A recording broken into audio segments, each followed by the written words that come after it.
Saudi अरब में लोग बार बार कहते हैं चोरी नहीं होती, चोरी नहीं होती।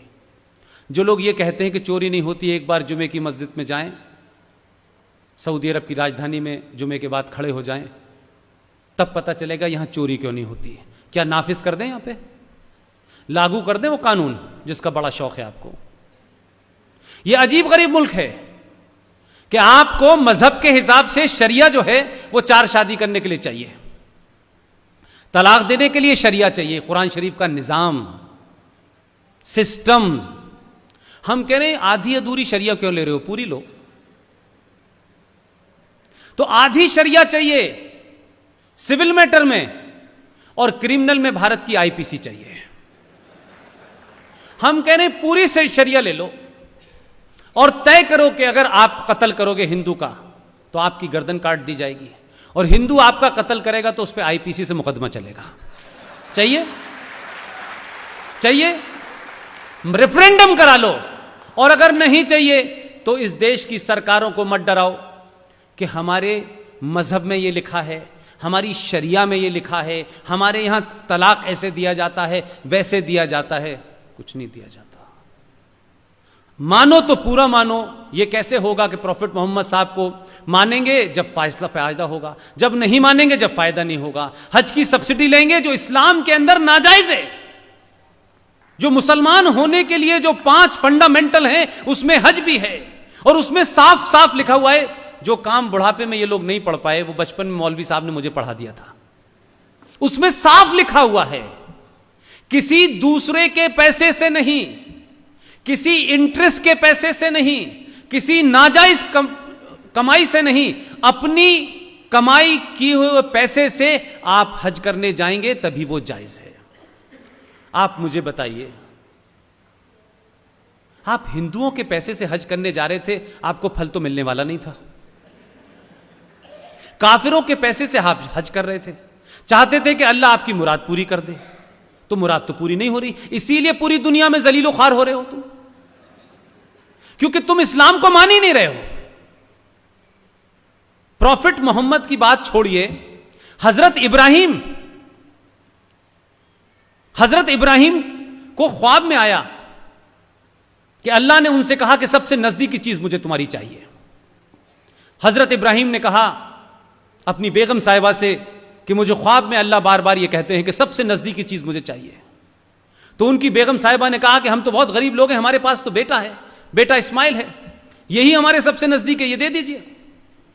हजरत इब्राहिम अपने बेटे को लेकर अल्लाह की राह में देने चले गए। बेटे ने रास्ते में पूछा कि कहां ले जा रहे हैं अब्बा, तो उन्होंने कहा कि ऐसे ऐसे अल्लाह ने कहा है कि सबसे नजदीकी चीज मांगी है, मेरे पास तुम्हारे अलावा सबसे नजदीकी कोई चीज ही नहीं है। तो बेटे ने यह कहा कि जब आप मुझे अल्लाह के लिए कुर्बान करें तो मेरे हाथ पैर बांध दीजिए ताकि मैं किसी तरीके की आपसे जद्दोजहद न करूं। हजरत इब्राहिम उनको लेकर चले गए और एक झाड़ियों के पास पहुंचे। वहां जाकर के उन्होंने हजरत इस्माइल को रख दिया, और जब फरसा उठा के काटने लगे तो उसी बीच में एक चमत्कार हुआ कि उनका बेटा गायब हो गया, और वहां एक भेड़ सामने आ गया। तो वो जो करिश्मा था वो सिर्फ इतना ही था कि अल्लाह हजरत इब्राहिम का ये इम्तिहान लेना चाहते थे कि तुम या वाकई में मुझ पे पूरा ईमान रखते हो कि नहीं रखते हो। ऐसा नहीं होगा कि आधा शरिया चाहिए आधा नहीं चाहिए, पूरा ईमान रखा। हजरत इब्राहिम का इतना जबरदस्त अल्लाह के ऊपर ईमान था कि उन्होंने अपनी सबसे नजदीकी चीज को जब कुर्बान किया तो अल्लाह ने अपने करिश्मे से उनके बेटे को हटा करके वहां भेड़ पैदा कर दी, और उसी के बाद से ईद मनने लगी। लेकिन मुनाफकत और मक्कारी देखिए, अल्लाह ने कहा सबसे प्यारी चीज,